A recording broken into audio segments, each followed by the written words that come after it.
But why, some say, the moon? Why choose this as our goal? And they may well ask, why climb the highest mountain? Why, 35 years ago, fly the Atlantic? We choose to go to the moon. We choose to go to the moon in this decade and do the other thing. Not because they are easy, but because they are hard. Because that goal will serve to organize and measure the best of our energies and skills. Because that challenge is one that we're willing to accept, one we are unwilling to postpone, and one we intend to win. We choose to go to the moon.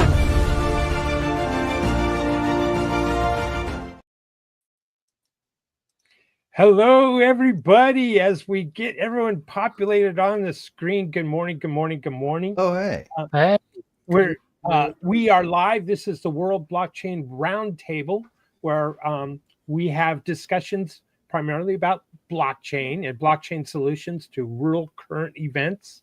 And this is also the first and longest running DAO show in the world, or podcast in the world. We're on episode 224 today, and each episode represents a week. So this is 224 weeks of a DAO-based podcast.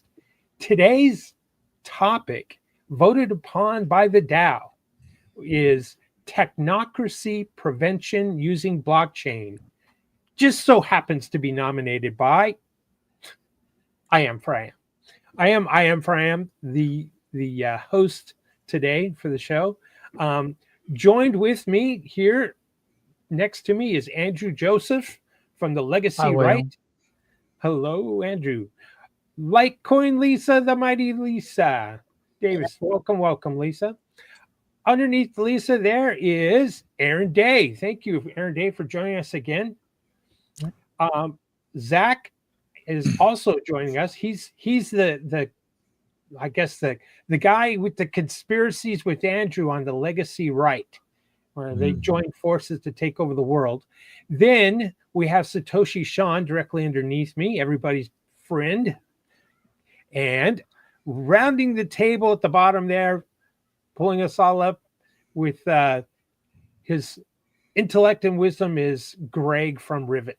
So there is the panel today. How's everyone doing? Doing pretty good, thank you. Right. Fabulous. Unfortunately, Joe couldn't make it today. He's doing a talk at a university. Oh, yeah, that's right. Well, I texted him, telling him I was running late, thanks to this lovely Hackintosh that still runs. Right. And I have all kinds of different coffee here. So every time someone says matter, I have to take a sip, including a big tall glass of water. So the question is, will people say matter more frequently and to larger than my bladder can hold? I was going to say, you might need an intermission. I don't know. Does it even matter? Stop it. It does Is matter. there different forms of it count? Like if I say immaterial, does that mean that I've mentioned matter and therefore you have to say Just did. No, I because was it's twice matter. as opposed to antimatter. once in that last sentence? Antimatter, he has to spit. By the way, matter, the reason I do that is because din.social, where you can log in and post questions to the panel, has a token. It's called Matter. And I happen to be the DinDAO leader for din.social. Hence the reason for the little, drink game for myself of every time matters. Yeah. So it is All right. material. We've got that out of the way. That's Now, why it matters. yes, I'm going to bank that one, Sean. I'll come back to you. Last week's show, let's take a look at our notes here. We had blockchain solutions for a world governing body. Each host received 66 lot. That's Lair ownership tokens. And each topic contributor last week received 58 lot. Last week's theme was nominated by Greg, and he will also receive an additional 58 lot. Remember, these are ownership tokens in the show, in the podcast. So you have ownership in the podcast and can have governance votes, perpetual passive income, and free edits. And that's kind of how it works on din.social. All right. And again, today's episode, I've been really excited about this. I think I posted this maybe 2 months ago for this one. And I'm really grateful that we have a resident expert on this subject matter, which is Aaron. Thank you so much, Aaron. It's technocracy prevention using blockchain.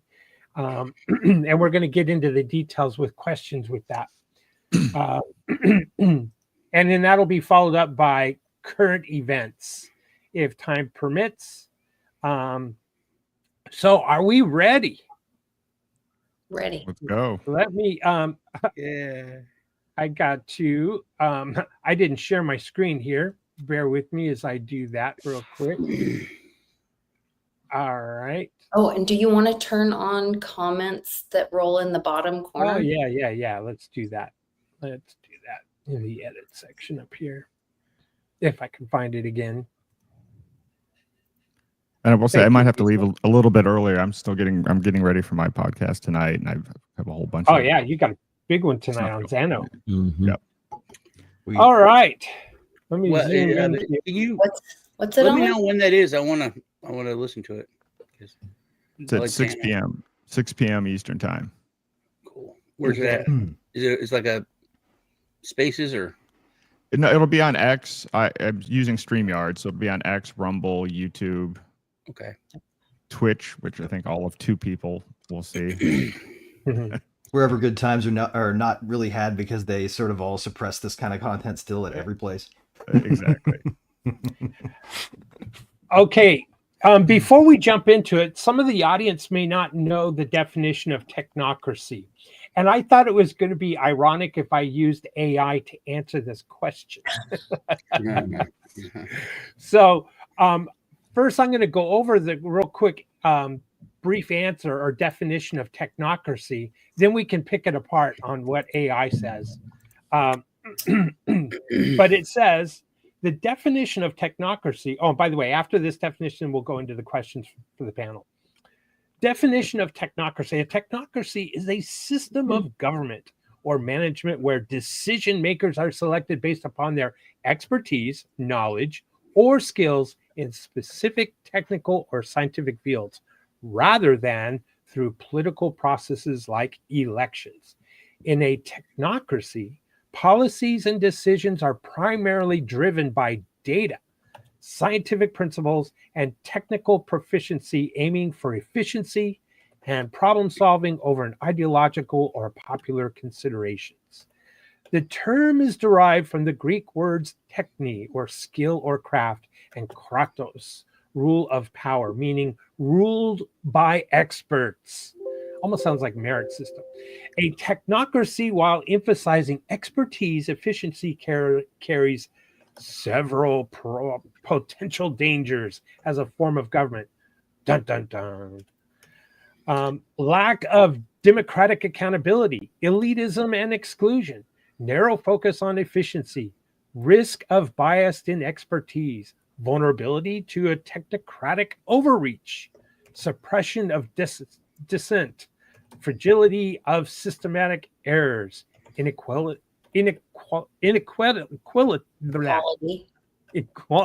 resource allocation, inequitable resource allocation, and it can resemble a government formed and controlled by oligarchs.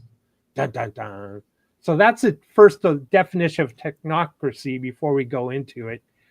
Kind of got Anyone want to to poke some holes in this definition? you kind of got to define oligarchs then. It misses a lot of the historical aspects of the movement. That's something I noticed, because it's actually a movement that has people associated with it that are tied to American history in ways that are obfuscated by the technical definition of technocracy. It takes out all of the sausage making bits, and I feel like that's the important part. Yeah. Good point. I thought it was, because I had to actually push it to tell me, all right, tell me some of the bad here. What's the problem with Technocracy? Because it went into a lot more than I posted here, but it seemed to give it a lot more. By the way, on this one, I used Grok. And so it provided a lot more fluff and positive attributes. And Did you Well, I wonder why. can we ask either the panel or an AI if the panel doesn't know, where did it come from? Where's Technocracy? Who came up with the idea of Technocracy, and in what context did it come up? Like, how does that matter to why you should think about it differently? Because I feel like that's what makes it sinister, honestly. Well, there's actually a really long history on this, and the best resource for this is Patrick Wood, who actually did a Technocracy boot camp on this. It's actually structured as almost a college course on Technocracy, and so he talks about the philosophical roots and who influenced it. But it really took off as a movement in the early 1930s in the basement of Columbia University. And when it came about during the Depression, and you had basically a group of people that got together and thought, well, hey, here's a new way to organize society through technocracy. One thing that was missing in the definition is that one of the primary features of technocracy is to completely change the economic system from being a price-based system, supply and demand, to being a system that's completely run on energy credits. This is actually a cornerstone functionality of technocracy. So this group formed in Columbia, and it turns out the guy that headed this up lied about his academic credentials, which is interesting for a group that's supposed to be about experts and so forth. And so it kind of stumbled a bit, but then it got picked back up in the early 1970s by Brzezinski and David Rockefeller through the Trilateral Commission, and it's been on a very fast rate of adoption without people knowing about it ever since. Right, because they made the Frankenstein's monster connection, that you put that into sort of the official religion of the professional managerial class, and you get a machine you can subvert the whole system with. Why do they kind of group as the resident dumb guy? I'd like to ask, why do they kind of group it all in with oligarchy? I've always been kind of, it was more of a utopian, life utilizing technology and more academics. I would think, like you were talking about, now that makes a lot more sense, that academics came up with it in the basement of a university, that you couldn't write that any better. But that's kind of how I always saw it. Whereas oligarchs, I think so many of them literally have their power from the old system, and they would want to keep that old system. Well, they fall prey to the smearing too of I just want to throw this in, the smearing too of individuals into averages and medians and statistical analysis of people as if they were atomic units that you could measure independently of the fact that they have human minds and dignity, right? Yeah. And so they assume that there is inefficiency in inequality as opposed to efficiency in it. Right. And therefore optimize with the PMC mindset towards this kind of equality. And that's why, technocracy implemented a sensible quote, right? Way to measure expenditures of energy that they could then mete out what they saw as efficiently, which was equally to their minds. Sean, I was going to say that people probably thought of technocracy, or may still think technocracy it's that the machines are in control, or the computer, and they're making the decisions for us, rather than a bunch of wealthy oligarchs. No, that they think it is that, but it is more academic oligarchs. It's not just all oligarchs. It's kind of like the people that know best, except for Georgetown conquered DC in 1943. Like everything is our lives are made better by machines that the wealthy few create and control. I think of it now in the form of the machines are controlling they're like the money printing machines, and if you control the money printing machine, then you're obviously an oligarch. And have deep reaching, power to manipulate those those in charge or in power in governments. Aaron, you were going to say something? I was going to say, to me, everything this boils down to what's going on right now is it's freedom versus technocracy. And what's at stake is free will, because technocracy doesn't support individual choice or individual rights. It actually says, you're too stupid to make your own decisions. And so where it ends up is you end up with this energy credit based system and economy. And then you have a social credit system, which is a system of penalties and rewards tied to that energy credit system. So it basically takes away your ability to make decisions about your own life. And now it's evolved to moving towards AI, but the technocrats, it did start out academic, but then the people that have been pushing it are, people like Rockefeller and a lot of other institutions since the 1970s. And so now you have the champions of it are, interestingly, come from the right and the left. You have Curtis Yarvin from the right, and then you have Yuval Noah Harari from the left, both essentially pushing technocracy. So there's an aspect of this where there's a Klaus Schwab, Bill Gates angle, but there's also a Peter Thiel, Elon Musk angle. And unfortunately, we've gotten to the point, I made the mistake. I turned on Alex Jones for some reason yesterday, and he was ranting about how we're defeating the globalists. And he never talks about the fact that the PayPal mafia, which has essentially taken over the Trump administration, is pushing the very same agenda that he claims he's been trying to fight for decades.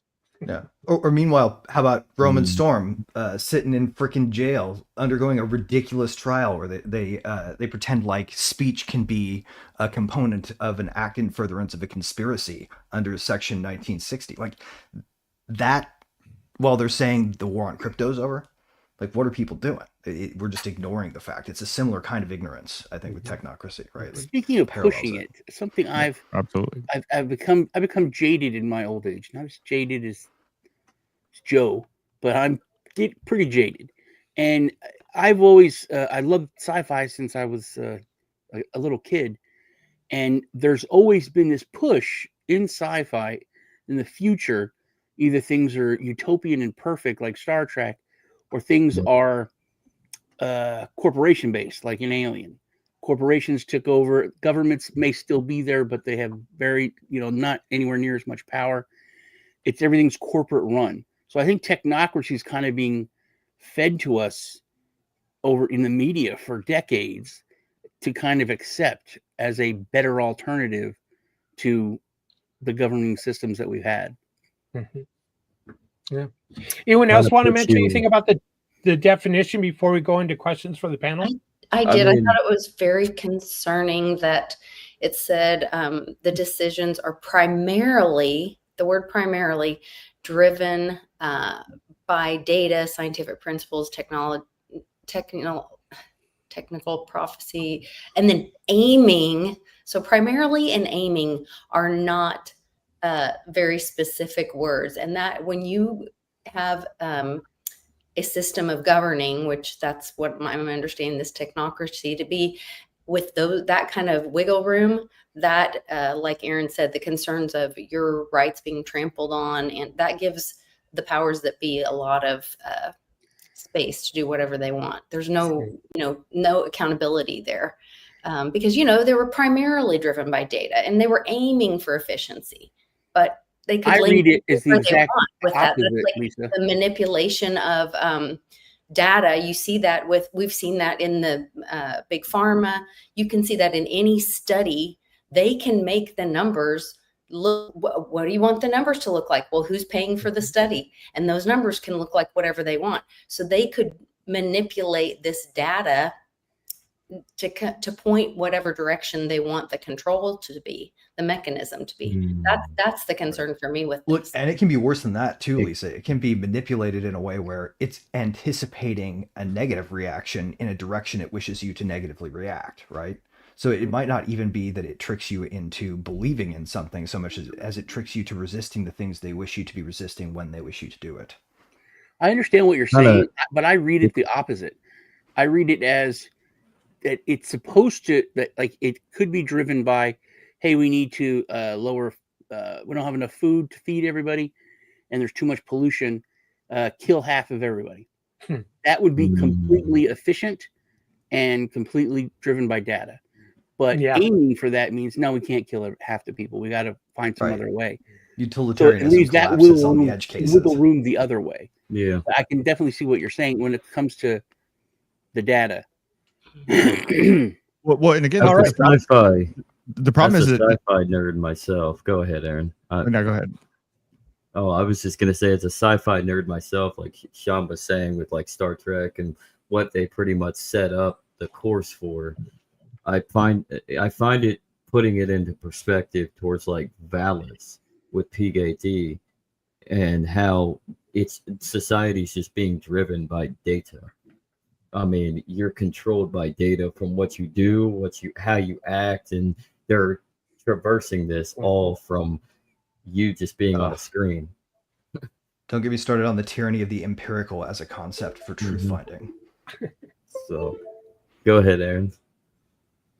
Yeah, I was going to say, once again, it doesn't value free will at all. And so because of that, this is the hardest thing to describe to people. And I think one of the most frustrating things is to watch what happened with Doge. People thought Musk was going to go in and cut government.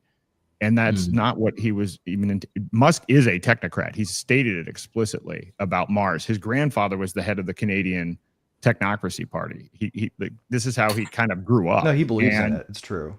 And he truly believes in it. So Doge, what did Doge do? It didn't save any money, but it did connect Palantir to the IRS. It did connect Palantir to other government agencies to collect data and help facilitate creating this American database about Americans. And then what did Musk do? He left and started America's Party, which had two primary goals, which the first two were, let's apply AI to the military and let's apply the AI to making government more efficient. It looks like a technocracy manifesto. And of course, as I predicted, he ended up saying, well, I'm not going to do that. I'm just going to endorse JD Vance, who is also a technocrat and basically a puppet. And totally going to do that. Yeah. Right. Yeah. The question All I right. have real quick is Uh-huh. historically, Congress, when it was first set up, you were supposed to elect these people who were masters of their skill, as it says here in the definition, to rule through power, and they were supposed to negotiate plans for how businesses and everything is supposed to, and that fell apart. And I don't know how we go through this again and not expect it to not fall apart. Like, it's a revolving door. I mean, even the elections. They're still trying to build perfect situational awareness at arbitrary complexity. It's freaking impossible. It literally, it's the dumbest pursuit. That's why they'll fail and why they'll waste every bit of society's resources doing it. That's the danger. Not that they'll succeed, but that when it burns out, it will have consumed everything. Yeah, to put it in perspective, like real life is not Star Trek, so things are going to fall apart while at the same time they're consolidating for a upper echelon of elite to at least have some variation of what they want. That's essentially what it's all about. Their vision is scale ourselves. the GPUs as far as the Earth's resources will allow. Mm-hmm. And it's a global situation. It's not even about the U.S. There's no sovereignty issue. Yeah. This is the one thing people are caught up in. It's U.S. versus China. I encourage people to do research on all the investments that Elon Musk and Peter Thiel have in China. These people are not these people don't view China as an enemy. They're partners. China is largely a test case for technocracy, but you have people in America that are like, oh, well, we've got to beat China. In fact, this is the justification for the march to AGI. So what is everybody saying now? Whoever gets to AGI first wins. Well, what does AGI mean? AGI means whoever gets to the point where they move AI to be able to govern people first wins. Right. And they're using patriotism as the rallying cry to, basically, do things like give liability shields to AI companies and to hyper accelerate. I mean, watch what's going to happen with electricity prices and water shortages over the next 12 to 24 months because of this. Oh yeah. It works. Because they're literally trying to juice power generation by slamming the supply just so they can have electricity. Like, they're going to put plants next to the GPUs, right? Yep. And they're just going to have nuclear plants that they can modularly expand using fifth generation reactors, right? Well, those are neat in one way. Like, they're neat in one way because humans can use them modularly, right? That means they can be decentralized. But It also means that you can expand them infinitely in one centralized site as long as you're willing to spend the money, right? Well, it also so they can Lego them together there and then build AI that they believe, if they brute force with more power, will ultimately result in an emergent intelligence that will save them all by understanding all of complexity space, right? The entire configuration space of reality would be open, like the infinite clockwork universe of the pre-quantum science era, where they're trying to pursue the equation that solved reality. They're at it again. Doesn't it matter what kind of plant that they, not plant, but what kind of like using the term reactor. So like there's the driest desert ever. I think it was in Chile, and they just built these energy plants that are pulling hydrogen. They're pulling the water basically out of the driest desert in the world and creating power from it. And so if we have new energy sources, that might be a game changer as well. That might change the narrative. I mean, I'm not pushing for technocracy. Well, I mean, their hope is to solve fusion, frankly. Yeah. Well, they've already they have Moxie fusion. That's already been proven. Right. But as a power generation system they can rely on. Once they have that, then they do have it gets a lot cheaper for them to expand. Yeah. Yeah.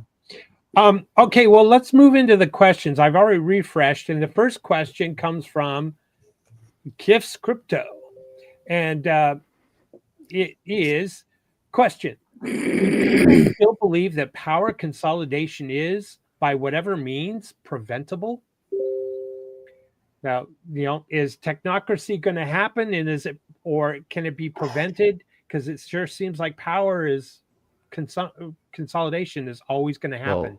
Well, more people move to centralization. I think you said it earlier. Should we switch to the timer since we got so many people? Yeah, that's what I was getting ready to say. We're gonna switch to timers here due to the a lot of people. We'll go down. We'll start with you, Andrew. Let me can I make one audible call? Can I make one? Can we give Aaron timerlessness and just ask him to make complete ideas? Because I don't want to cut him off in a minute of talking. That'd be great. All right, I'll let Aaron finish the question after everyone goes. How's that on this one? All right, Andrew, you're up. I defer to a recent episode Michael Malice is on. He was talking about in England how they're arresting people for Facebook posts, and it was his opinion, and I think it's a very concise and wise opinion, that once you start censoring speech overtly through censorship by arresting people, then that means it's opening up a free market and violence. So, I mean, I don't think it's the right thing, but it's an inevitable outcome of censorship through jail people. Good point, Lisa. I'm going to defer my time to Aaron because I really want to move this along. I think that we all kind of feel the same way on this question, but yeah. Okay. I have one particular point to make on it. Hold on. Zach. Wait, what? Amigo? Okay. Yeah. Power consolidation. Is it going to happen? Do people still believe that power consolidation is, by whatever means, preventable? I don't think so. I think most people, most normies, the majority of everybody, they don't understand the problems that we're facing in today's world that could potentially lead to a neo-feudalist state that actually, for the most part, is probably going to cause their uninstallment. So I'm going to go ahead and yield the rest of my time to Sean, but that's my answer. All right. Sean. I don't think it's preventable, but I think the word is stoppable, not preventable. I think that, like Andrew said, it's past time to, and like you said earlier this week, completely agree. It's past. We can't fix it anymore. So if you want to use preventable as fix, we can't prevent it. We can't fix it. It has to be stopped. It has to be killed. It has to be exposed and then destroyed. It can't just be exposed, which is what we've become accustomed to. It's like, oh, look at that. Oh, they did this. Oh, this person did this. and then they're not ever held accountable. They don't go to prison. They don't die. They go to one of the networks and get a job making tons of money. It has to be stopped, and that does work with violence. It's just the way it is. But I think it can be stopped, but I don't think you can fix it anymore now. Greg. I think we think about power the wrong way. I think we think that when we destroy owners of power, that we gain ourselves the right to disassemble its machinery.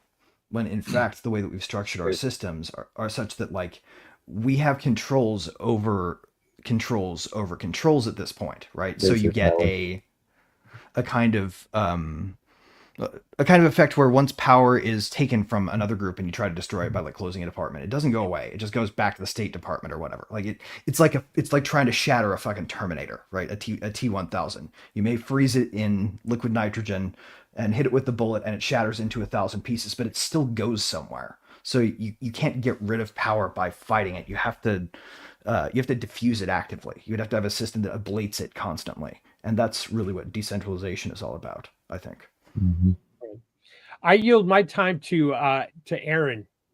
Aaron, is power consolidation preventable? Well, the attempt to consolidate power is not preventable, but you can create alternatives. So from my viewpoint, what we need to do is, one, make people aware of technocracy, because most people don't know what's going on. For instance, just since the election, we have now Real ID is digital in 8 states and rolling out. So if you think about pre-election, people were against all of these digital IDs and all these other concepts, and it passed with no resistance. We got a backdoor CBDC through the Genius Act. We have Palantir building a database of Americans. Through the One Big Beautiful Bill, we have essentially the Patriot Act 2.0, which is $150 billion being spent on further militarization of the police and on more AI and surveillance. So it's actually happening right in front of our face. And the worrisome part about it is there's no opposition. There are people sitting there, like I said, with Alex Jones, he's saying, oh, well, we're defeating the globalists. It's like, no, we're letting the globalists run at 10x pace of what Klaus Schwab and Bill Gates could ever do. And so this is the problem. People are unaware, but then more importantly, we have to build decentralized solutions very quickly. So recognizing how quickly technocracy is rolling out should give us a sense of urgency to start building decentralized, and I would argue private alternatives immediately, like not 5 years from now, today. And alternatives to AI, right? Because they obviously haven't cracked intelligence. The human brain runs on 20 watts. It doesn't need power plants. We've got intelligence wrong. That's why they're screwing up, because they think they figured out intelligence, and they figured out something that simulates it. Exactly. All right, let's move on to the next question. Could an AI-driven governance system better serve citizens than our current government, given its corruption issues? Who would likely control or oversee the AI in such a governance system?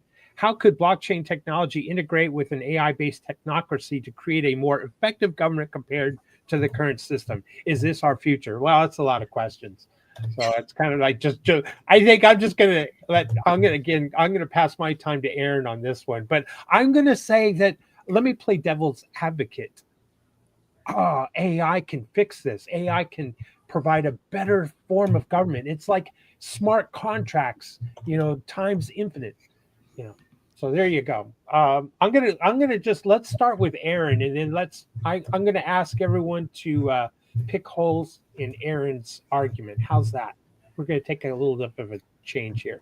Come on, Aaron. Tell us the AI governance is going to be a better way to serve our citizens over our corrupt government that we have right now. Well, so first of all, this is one of the issues with this, and it's kind of what Musk did. So everybody sits around and says, we need less government. And what AI is being pitched as making the functions of government more efficient. But we actually don't need AI or government to perform most of the functions that government performs. And so this is the biggest, I think, framing issue with this. As to whether or not an AI governance system could be better than our current government, while it's theoretically possible, if you actually look at the people that are at the table, if you look Sam Altman, Larry Ellison, Peter Thiel, like these are, I would argue in many cases, these are sociopaths. The people that are driving this are building these AI systems in their image. And so we're not going to get an AI that, again, respects free will, respects individual rights. We're going to get some elitist top-down surveillance system. So again, while it's theoretically possible, that's not even on the table. It's kind of like we will saying, understand rights as exception cases to discover. right. And it's kind of like with CBDCs or stable coins, you know, magically, and as much as that we've pushed this backdoor CBDC through the Genius Act, you know who won't be using stable coins? The US government will not be using stable coins. They will not be subject to the same surveillance and tracking and censorship. And so, we can expect the worst outcome of the politicians that we currently have, and then the technocrats that own them and drive them, pushing for AI into government. They'll keep the secret laptops without audit codes. Thank you. Lisa, what's your thoughts here? Is Aaron right or wrong? How about Andrew first? Okay, Andrew, is Aaron right or wrong? I mean, it really just depends on, because these governing models are built for self-preservation of their point of view and their psychology, not, a universal solution, because you can't have a universal solution because we're all built differently. It's really kind of difficult for you to, maintain consistency in any form of government. That's why we need more decentralized forms of government, like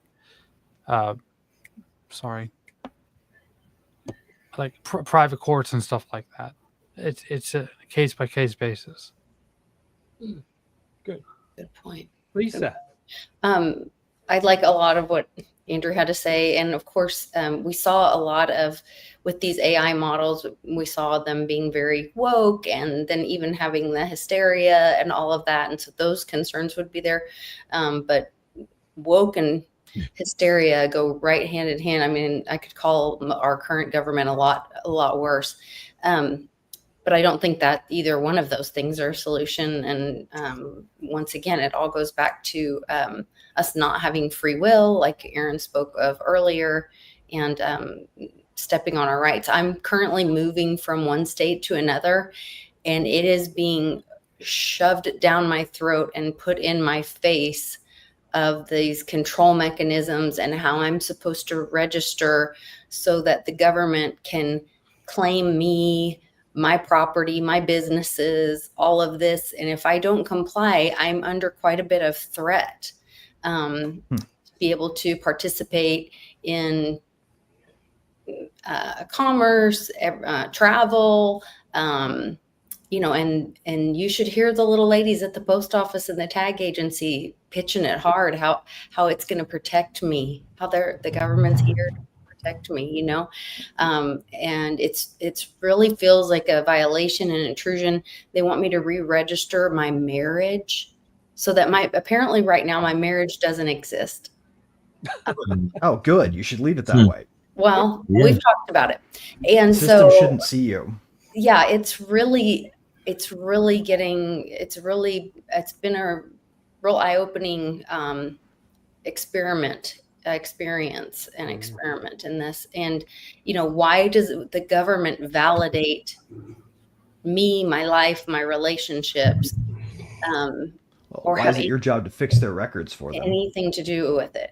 Yeah, well, and why do they need a record of my life? We should have to validate them. Yes, exactly, Sean. Yeah, they should be looking for us to validate. Right. They forget that they get to give the same degree. This is a servant lead. That it's not a leadership position. It's a servant position, and that's what just makes me insane. I think you should be able to ask anybody of the individual requiring you to provide the information.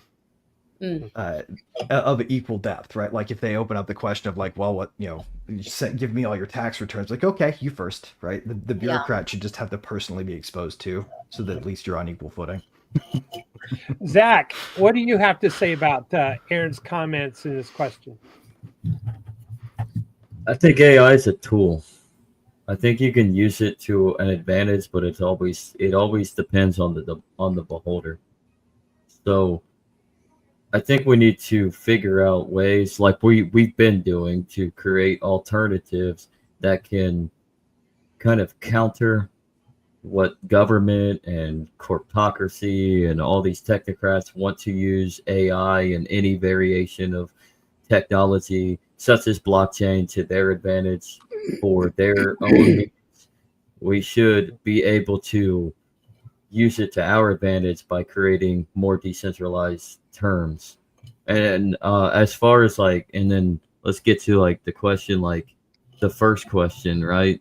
I think an AI driven governance system, if done right with the right idea in mind, it can only be done on like a smaller level. So I think I'm a very big proponent of city states. Yeah. Okay. Sean, what say you? Well, I think that it is like Zach said, AI is a tool. I think it's a good tool, but it all comes down to transparency, and I think that it needs to be run by the people. Just we made a more perfect union and a more perfect government, and we screwed it up. If we utilize AI but keep it the way it was supposed to be, where the government is the servant of the people, where they're not called leaders or officials, they're called servants, public servants. I mean, everything over the past 200 and change years has been pushing it back to the old way of, serfs and royalty. So I think it can be a tool, but it has to be transparent. And we, as people, I think we throw the baby out with the bathwater a lot. And we keep talking about decentralization. And I was very happy that everyone's grabbing onto that term, but I don't think it's right. I don't think decentralization is as important as transparency. It's like the classic negotiating thing where, somebody wants to sell something for $15, you want to pay 10, so you offer them $1. They're so shocked. They're like, whoa, how about 9? And you get it for less than you wanted, less than you're willing to pay for it. I think people are so focused on other stuff, like the fact that we've lost transparency in our government is insane. It's not like bad. It's insane. Like it shouldn't. It's shocking. If you were to go back even 100 years and tell people where we're at now, it would be shocking. Not, oh, that's bad, or we need to. It's blow their mind.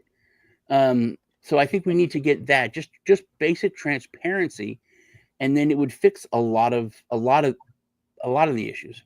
All right, let's go on to Greg. I think that the way we have to think about this is that the sort of the elites that are doing this are of different qualities and character, right? Like we can't look at them as an edifice, right? So DC's like what you get when you have, sort of avarice plus stupidity plus sort of cunning, right? Like you get people who win popularity contests together, and some of them are going to be great con artists, right? In like venture land, where you have the Elon Musks of the world, you have like a Daedalus syndrome, where they are seeing the sun and they want to fly towards it, and they see humanity as a lever that can pull, right? It's not so much that they're materially after the oppression in that case. They're more after the end result, and they don't care the means. The problem with AI governance is that it sits at this top level. Like the way that you actually govern AI is you stick it in the top container and say, like, use this prompt and don't show it to your users, but you have to obey this constraint for every conversation subsequent, right? That is how they control AI. That would have to be controlled by a DAO if we wanted it to govern us. And that DAO would have to be structured in a way that would allow us to govern without the exploits of power being involved. So the DAO would have to be structured in a way that avoided technocratic traps. And that's hard, right? And then we'd probably have to instantiate an AI that stopped us from making interventions, as opposed to come up with new interventions for us to make if we wanted it to be better governance than the current system. All right. Also, when we talk about AI, I just want to throw something out there that scared me this last 2 weeks. Can you is- hold that thought, Sean? Well, Can you hold hold on. that thought real quick? The speed at which we're moving is insane. Yes. We're not these people aren't talking about AI anymore. They're using the term SI. I don't know if you all have heard this. Super yeah. intelligence. ASI. No. Mhm. Synthetic They're dreaming. intelligence. They haven't found the right Synthetic architecture. intelligence. It's not going to happen. It's not AI. It's actual synthetic intelligence. So it's more, I guess you could say, humanizing, but it's taking the artificial. It's not artificial. It's just synthetic. Well, let me say a few things. First, in the comments, Ronan, yeah, I'm black pilled. We're probably doomed. And thanks for commenting on that and asking that question, Ronan. To go on to Aaron's point, I think we missed something. Aaron said we have to kind of reframe this, and we're still thinking in forms, and this is from my humble opinion. We're still thinking in terms of government being part of the solution and government being part of our lives. And that's the reframing that I think needs to happen. Because right. Are you thinking governance versus government? Greg, please don't interrupt. If you're going to talk about governance and government and centralized control, then yes, you're passing off your control, your rights, your everything off to an arbitrary group of individuals who are programming the AI or what we currently have. And it may be sold to us that corruption is going to be solved if we just plug in this technocracy into the equation. And then we get rid of all these ugly, corrupt politicians. And it's going to be an easy sell. And people are going to latch on to this idea and this concept. And exactly what, free will is gone. And so we need to rethink this in every aspect of our life. Why do we need government? What's it doing for me? Is it helping me or is it hurting me? Are those in government working on my best behalf? Yes or no? If no, then boom, it needs to move on. We need to move on to something different and make it more local and close and community driven. So there you go. That's what I was going to say. And I thought you were, and maybe let's ask one more question on top of that. Yes. If you don't mind, because I think I can extend that a little bit. And sort of, how do we also prevent this from sliding into sort of a preventatory Ludditism? How do we stop ourselves from engaging the Butlerian jihad and becoming that kind of technocracy instead? Mm-hmm.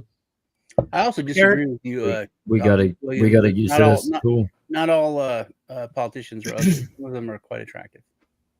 All right. The entire coin. Aaron, any final comments before we move on to the next question? I was just going to say, we talked about this on my podcast on Monday. I'd given a talk a while back about America 1.0 is over. We need to start over from first principles. And at that point, I was actually saying, well, America 2.0 from first principles. And then I realized, you know what? The important thing isn't even saving America as a political entity. And anyway, the group that I was speaking to wasn't interested in this. People were like, oh, RFK is going to win and some of this other stuff. And it was surprising given who the group was. But then I've talked to Sterling Lujan a lot, who's doing a lot of work with network states, some of which are kind of moving in a technocratic direction. And what I've realized is that, we need to have a conversation about what first principles actually are. So while there are people experimenting with network states and different types of governments, people are not actually having that fundamental conversation about first principles. People aren't talking about free will. People aren't talking about the nature of government. People aren't talking about what this came up on the podcast. What is the nature of man? Is man inherently a selfish, evil, creature or not? And the point is, there are, depending on your answer to that, you get completely different governance systems and models. And so, there needs to be a proliferation of different governance structures. And I agree with you that, local is probably the way to go. But I still think that there's some foundational conversations to have about what the underlying principles are that should be revisited and not just assumed that the founders were right 250 years ago. Right. Or that their intent is carried through how we imagined it, for that matter. Right. I'm going to add something to what Aaron was saying as a Thomas. The idea of human beings, whether or not we're selfish and good, we are selfish because we're self-preserving. But at the same time, to dive into a more Aquarius idea of reality. We're all chasing the common good for ourselves, for our family, for our community. We're just trying to find something good within this world, something purposeful. So how do we garnish that idea of finding the common good and reflect it to our modern day of age with the technology that we're creating and innovating and improvising and tweaking? National And divorce probably helps fail a lot number with one that. would be to ask government to figure it out for us. Probably, that's not something we hope want to not. use government for. It's not a very good tool for that. All it knows how to do is point guns. Yeah. Let's move on to the next question while we still have Aaron here. Question: is it possible with the advancements of AI and automation, we will fall into a technocracy ruled by oligarchs? It sure it seems like that's where we're going. I'm not going to go through all the list of items here. Yeah, I but think we all already answered it. This is a definite yes. I don't think it's possible. Yeah, I definitely. actually don't. I think ultimately it's not about possible. It's about what's done to the resources in the meantime as the experiment that they're going to engage in or we stop fizzles out. Right? It's going to fail. The question is, can the people who can see that it's going to fail up front because they understand its lack of principle, can they stop it? what do you say? What do you think, Sean? We'll work our way back up. Yeah, we've already fallen into being ruled by oligarchs in countries where there are oligarchs. It's already happened. So the fact that if they have AI as an ally, it's just we're more doomed than ever. We have to stop it. We can't really fix it anymore. Like Aaron said, we have to have a 2.0. We have to. It has to be.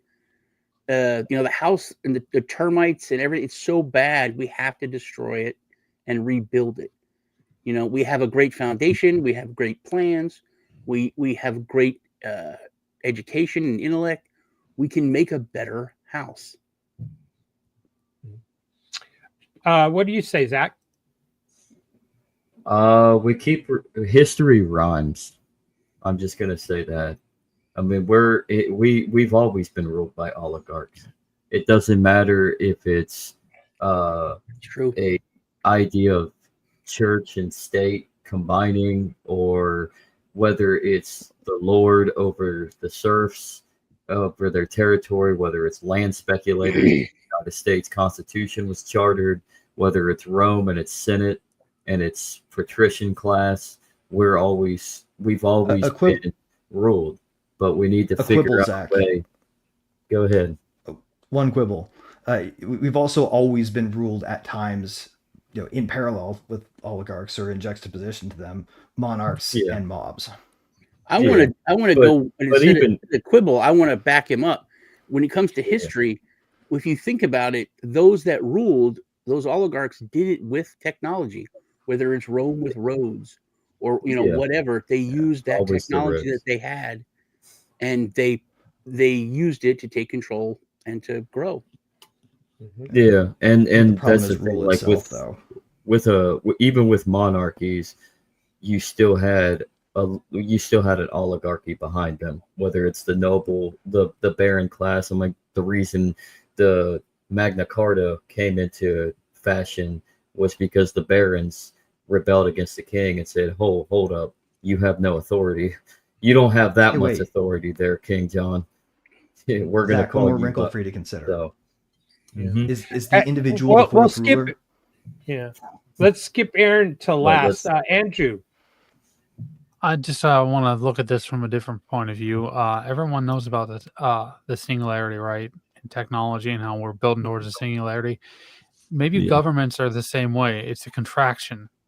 It's a contraction in power and concentration, and we're going to build towards a push where everything ends up capitulating, and there's like 1,000 different interpretations of how to govern, and people just kind of naturally flock to those interpretations, what they feel comfortable with. Like a single consciousness. The solution space is much bigger and much more unexplored than even the ideas that are currently articulated too, right? Right. Yeah. Right. I'm sorry, Andrew, were you done? Just one more thing is kind of, I guess, go back to what Zach was talking about. Michael Malice has a video out a while ago, about a couple years ago, and he was talking about how, some people respect the Pope and some people don't. They just say, okay, I'll take it into consideration and advisement. That can be the kind of thing that I'm talking about, is that if I respect it, I will follow what you're saying. If I don't respect it, I'm just going to go on my way. And this is the kind of what I was talking about. You know why that is? You know what it is? Because the church is infallible, but the Pope isn't. The Pope can make mistakes.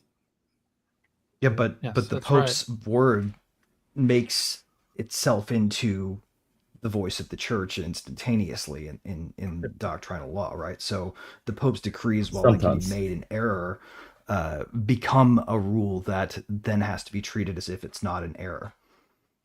Kind of a paradox. All right, Well, I I'm guess gonna go. Pope Francis was an heir. Yeah, I'm gonna go next. Here's my point. I say on this: is it possible that we can stop this or prevent this from happening and us falling into technocracy? Zach, we all agree. You nailed it. Oligarchs have always been kind of in charge and or manipulating the system. And in today's world, oligarchs certainly are borderless and at a greater extent than they've ever been.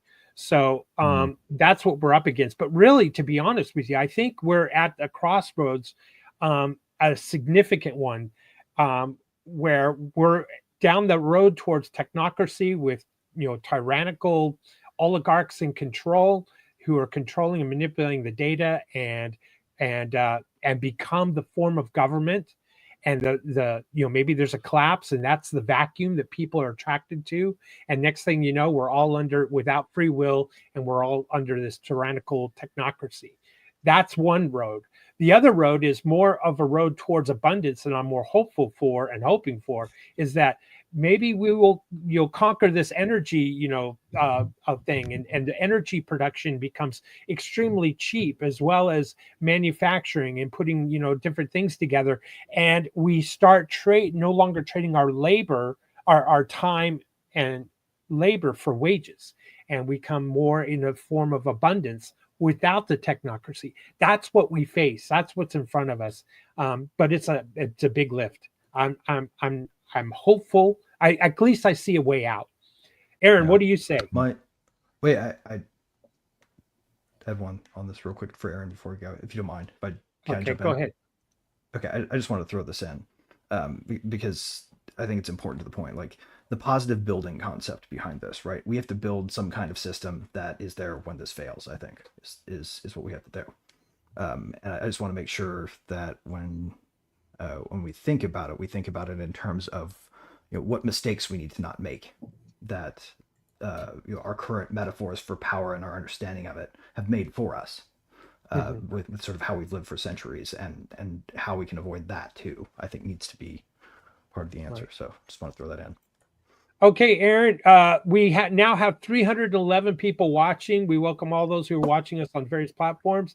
What say you, Aaron? I mean, I'd say we're already largely a technocracy, and the concern that I want to reiterate the urgency of building these other alternatives, and I think also having this open discussion about first principles that other people can chime in and review, because I don't have any answers. I mean, I have an innate belief that we need to protect free will, but I think everything else is kind of on the table, and so I want to help create a platform where people discuss those ideas. Yeah. But the problem is that as more AI surveillance, as all of these things with digital IDs are happening, there is going to be a collapse. And the problem is, if we don't have the alternatives built, people will accept the more heavy-handed technocratic solution because there's nothing else to turn to. And that's my concern. Right. There is hope, but there isn't a lot of time. And there really aren't a lot of people having these conversations. If there are, and I don't know about it, then you're on mute. If there are a lot of people talking about this and I'm not aware of it, I'd be happy. I'd love to learn about who they are and participate in those conversations, but we're not moving fast enough. How much do you think it's like people having a hard time squaring the ugly problem in the face, though? It's a perfect way to put it, that there's hope at hardly any time. That's Like, how many people it see in it a but nutshell. refuse to talk about it out of fear of it? Good question. I don't know. I don't know how many people refuse to talk about it, or how many people are just so far removed they're not even considering it. I don't know. I honestly don't When know. I look around, I see dead silence when you hit somebody with an unavoidable fact of it. And that to me bespeaks of fear as opposed to an unawareness. Because if it were a situation where you hit them with some clarity and the response is anger, then it would be like, okay, people disagree that this is a problem. And I'm hitting with this the first time. But if they sit there and they just stare at it and nobody says a damn thing, that's how you kind of get a sense. I feel like it falls dead silent because, in fact, it's so fucking scary. Because it feels like we just won a hard fight and it's not even enough. You mentioned transhumanism and technocracy, and you get a blank stare like, huh? What's that? I think for the majority of people out there are clueless, are just not exposed to these kinds of conversations. And that becomes the vacuum of power, for them to obtain even more control and manipulation of the masses. Mm-hmm. Well, I mean, there are many kinds of transhumanism, though. Let's be clear. There are many kinds of transhumanism, and the max more like hyper individualist kind that is now out of fashion is still ethically aligned with minimal government and a world that's not ruled by oligarchs, right? Yeah. So here we go. I'm an old school. I'm actually trying to redeem that word. I'm trying to reclaim it. I'm an old school transhumanist. Wow. Well, this is going to be interesting because here you go. Musk puts a chip in the human brain. Question: does the panel have issues with transhumanism and technocracy, and do they think they have common goals? Transhumanism, a movement advocating the use of advanced technology, example, AI, biotechnology, cybernetics, to enhance human physical and cognitive abilities, potentially transcending biological limitations such as aging, disease, mortality. And then you add in technocracy, a system of governance where decisions are made by experts in technical or scientific fields, maybe an AI governance model, prioritizing efficiency and data-driven solutions over political and ideological considerations. Aaron, do you have a problem with transhumanism and technocracy, and do they have common goals? Is it a good thing or a bad thing? So this is one of those things. It's kind of like, well, is digital currency good or bad? Is AI good or bad? These things are not good or bad. It's about how they're being implemented. Patrick Wood actually wrote his latest book is about technocracy and transhumanism. And the problem is the people that are dominating the transhumanism movement are technocrats. It doesn't have to be that way. I mean, you could argue that in crypto, the people that are dominating crypto are the people that are pushing these control systems, but there are alternatives. So there is the potential to have a form of transhumanism that is still aligned with free will, but that's not what we're getting. And I encourage people to read. Patrick Wood is the OG on this stuff. He's written 3 books. He's been following it for 45 years. I just ran into him a few years ago. I mean, so this guy should be mainstream, and he's not. I mean, he literally would call out and have debates with members of the Trilateral Commission. He's been building a database for 45 years of these people. And his latest book is fascinating when he starts talking about what's going on in Silicon Valley in terms of this Anselin group and what they've been doing, and actually even what Burning Man is all about related to all of this. Right. And so transhumanism could be good. It is not in the way that it's being pushed currently. Aaron, interestingly, like I was part of the actual transhumanist movement when it got bad, right? Like I was in there and I got shoved out of it, basically. Like people stopped hearing my ideas. Right, like because there was this sort of push between 2010 and 2017, roughly, to take the movement away from the anarcho-libertarian mindset, where it wasn't about advocating for the use of advanced technology, but rather the advocation for no restrictions on the use of advanced technology by individuals to change themselves. Right, the primary transhumanist concern at the time was if someone in a biohacker lab invents a way to reverse aging, I'm free to use that because I'm a human, hence transhumanism. And their argument before was, well, that makes you not human, so we can write laws. Right? It was against the hubris of telling people what they oughtn't to do by force, as opposed to for the hubris of doing it by societal program. I think one of the biggest dangers with this is that we are stupid and we don't know that much. I mean, one of the biggest things in my life was second grade, and my teacher hated me so much because I feel like I was red pilled so much in second grade when he was talking about the eye and how we see things and how we don't know anything. You know, I was like, so we don't know how we see things? It's like, well, no, light reflects and we think that this, and with the brain, I'm like, so there could be no color purple. Our brain just tells us that something's purple and we invented it. And he's like, well, technically. Sean, And then before the show, gravity, he's like, you know, blah, blah, blah, theory. I'm like, so wait a minute, it's a theory? So we don't actually know for sure? We can't actually create gravity, blah, blah. So the thing about AI is that now they have already done this. They've fixed this. A blind person can now see with Musk's chip in their brain because the brain just tells us what we see. So the brain, if he can look at something or she can look at something and see the purple rug, then couldn't they also just make her see a purple dragon? Exactly. Well, they couldn't though. They couldn't though, because this is actually an experiment that's been borne out in the past. There's another like lesser known experiment from the early 2000s or middle 2000s that they had a guy put on a haptic vest that vibrated in different patterns. He was deaf from birth. This vest vibrated in different patterns based on sound. Basically. And after enough time, his brain developed a contemporaneous present sense impression of sound that approximated what he could understand language through the vibrations of this vest. And his brain conceived it as sound, like he was wearing an ear. The brain is to explain for that versatility, not the technology. Yeah, but I can show you tons and tons of studies and videos where you'll look at it and something will be spinning this way and then it goes through a wall and you see it. You know it's not happening.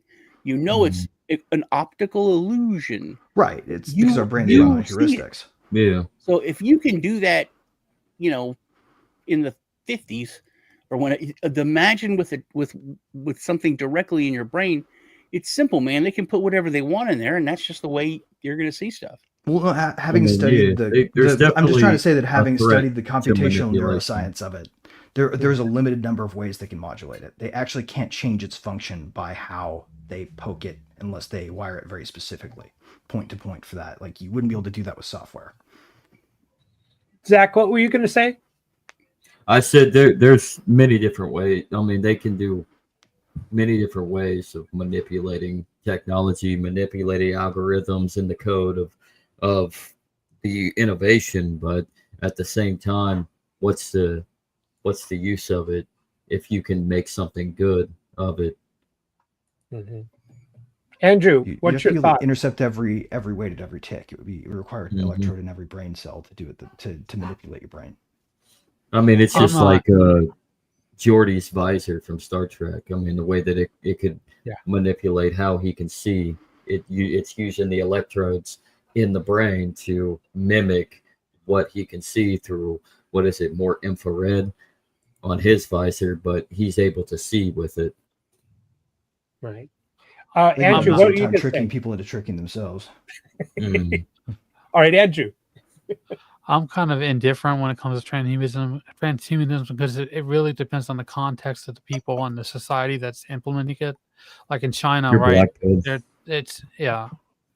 In China, I mean, they try to make people so devoid of an identity, and it's so gray that they can go and they can create, they're trying to create super soldiers or whatever, and through transhumanism in their science, like behind the scenes in their labs. And then you go to the United States, right?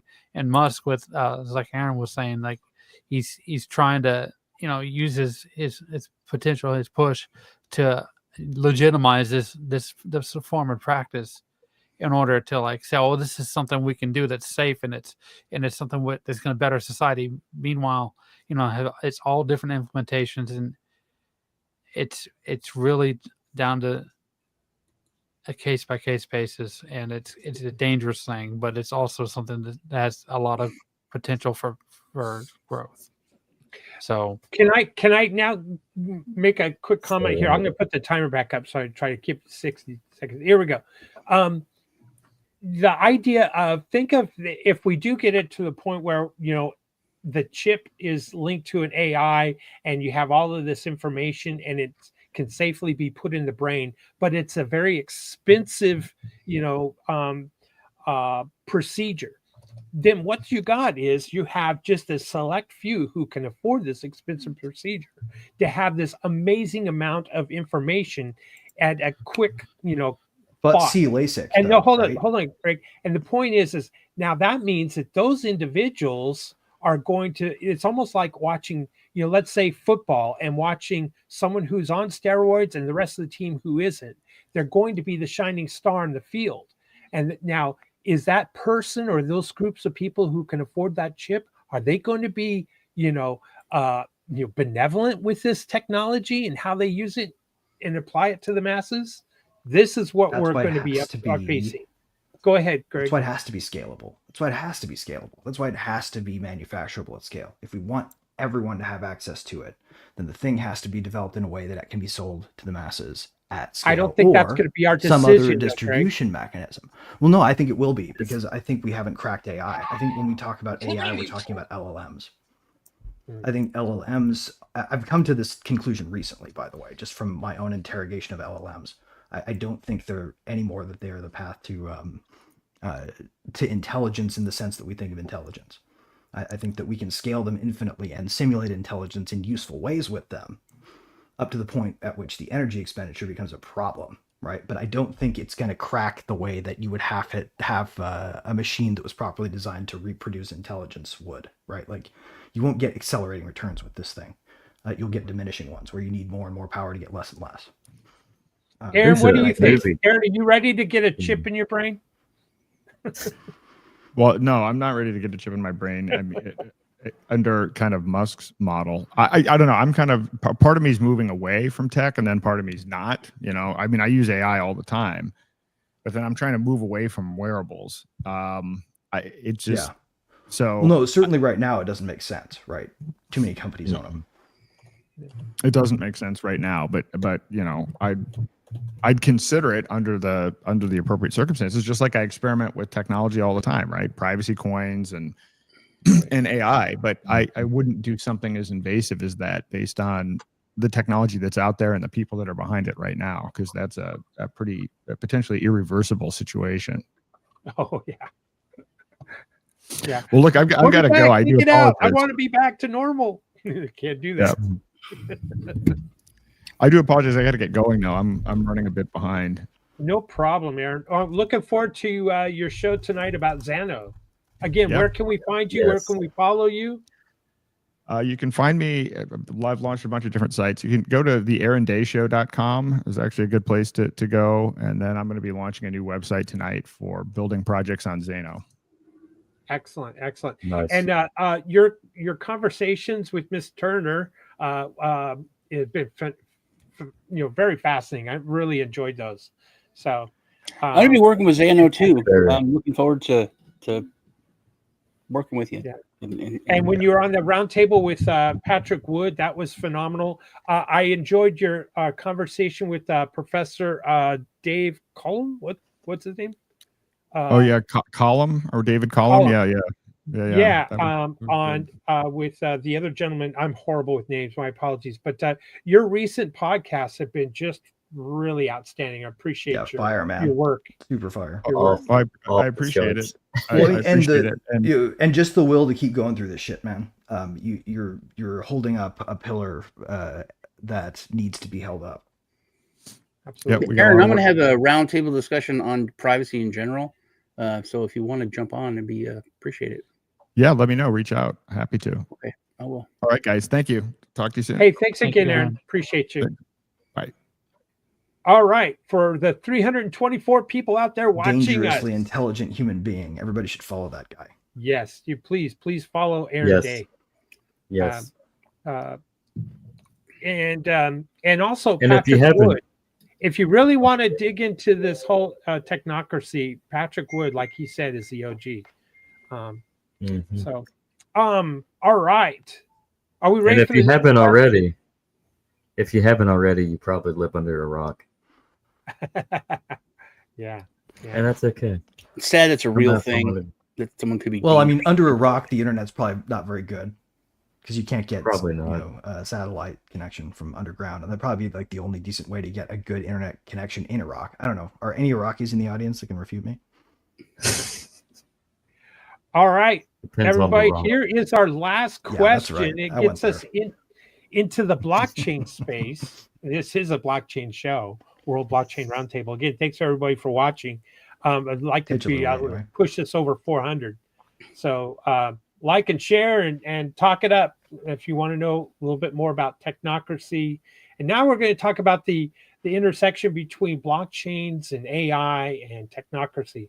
Hey, doesn't the timer kick off at under 5? Whoops, or at 5? Or under 6? I got to take that off. My apologies. There you go. How can interconnected blockchains mitigate the risk of power consolidation at the top of a technocratic system? Who would like to go first on this one? I'll take this first. A Jack. web of decentralized mechanisms of privacy coins and tokenization. Good one. Interlinking with each other. So I'll let y'all expand and elaborate. Andrew, can you expand on Zach there? Come on, Well, you both are legacy, right? You probably got an AI chip connected to each other. Yeah, well, it's like this, okay? It's like Zach is always asking, if we're all on using the blockchain and everything, and the power goes out, then no one has control. That's funny. I disagree. I think there's ways to use the blockchain without the power, actually. Well, I mean, power doesn't go out permanently, right? I guess you could hypothetically go find yourself a battery from the burnout husk of an Amazon warehouse and create a handmade generator that you could occasionally crank to the right level, and you can slowly charge. You don't even have to do that. Turn back on the chain and grab a block on a splinter net that you create of one. Basically, you can do it. I watched Gilligan's Island. I know how to make radio one. Oh man, the cool thing is it's stateful, so it comes back as it was when you come back with it, right? By the way, I was a back fan on, of the Mary blockchain Ann. can resume. Mm-hmm. I like the goal. Greg, how do we interconnect blockchain to mitigate the risk of a technocracy system? We do it with the important thing here, I think, is twofold. The centralized infrastructure is number one, right? We can't have blockchains forever running on hosted hardware, right? It can't work like that. But we also can't have everybody on Earth suddenly commit to buying server space, unless maybe we come up with a clever way to install servers into, or like repurpose the compute in electric cars or something like that. You could hypothetically, but if you want to do this the right way, you have to make sure that the infrastructure comes up in decentralized marketplaces, right? So that, Rivet figures out how to do node infrastructure. We open source it, and other people can fork our code and run it the same way we do to get the same result. And so we aren't the only people who can run reliable infrastructure. And if you put that into a networked marketplace, coordinated by blockchain, then you can make the provision of those services so seamless when you switch that the marketplace makes it impossible to reliably disrupt things by censoring the infrastructure. And that takes the influence of power out of the possibility of manipulating the information stream. The second thing is open source.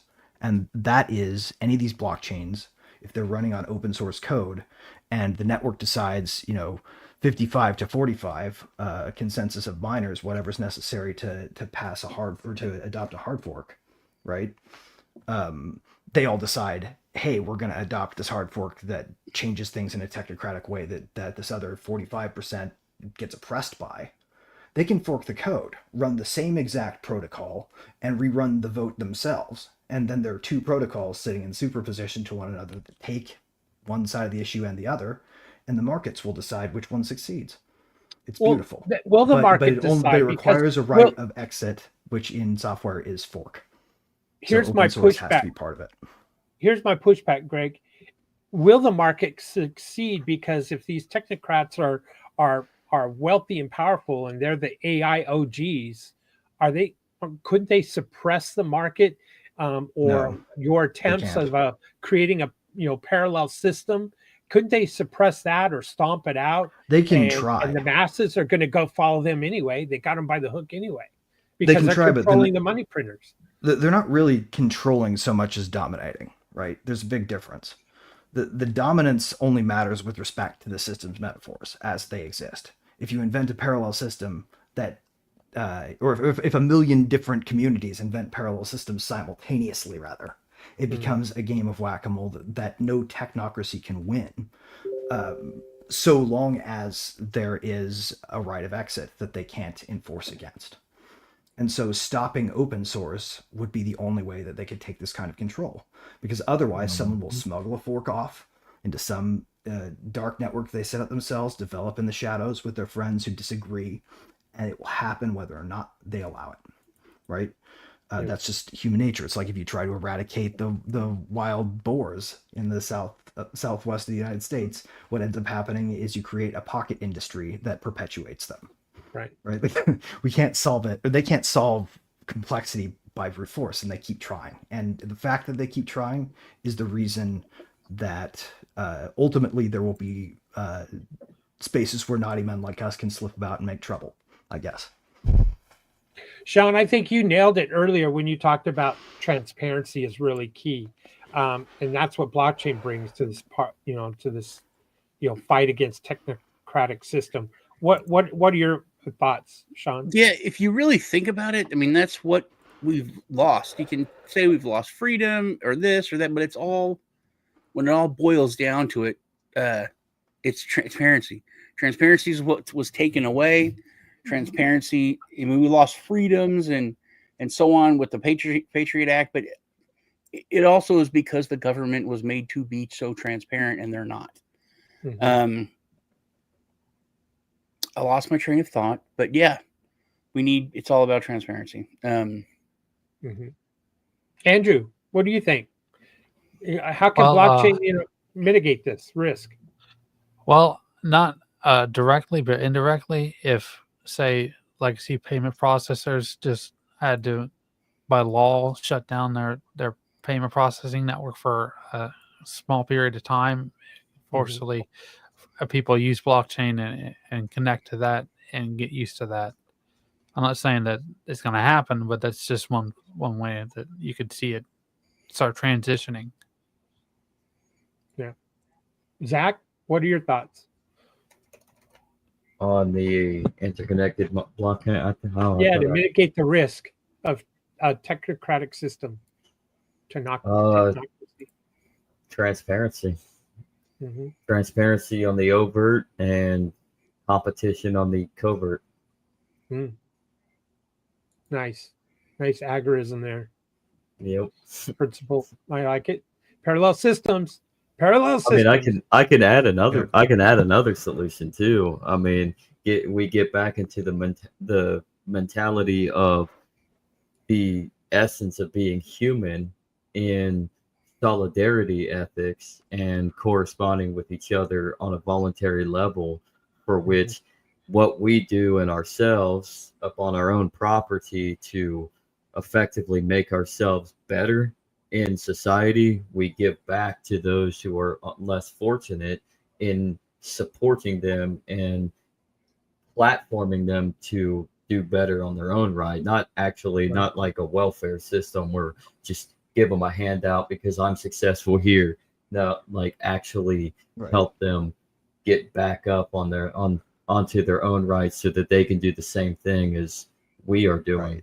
So I think don't build stopgaps anymore where systems prevent community from feeling like they have a stake in individual outcomes. Like, so you're right, you're absolutely right. Finding that's an interesting actually, I think, point to add on, right? That we should probably be also thinking about reawakening the ideals that make us more human, right? That I would teach us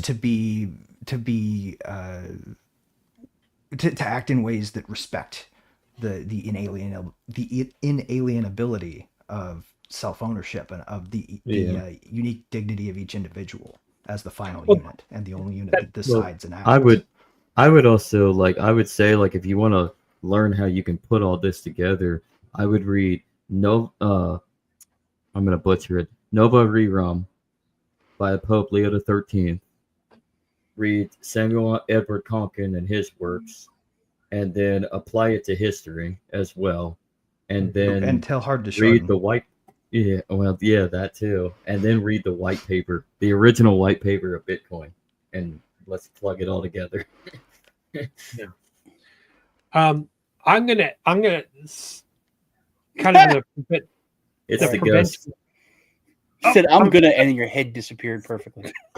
It's my camera. When I hit my desk or bump my desk, I think I got a bad cord.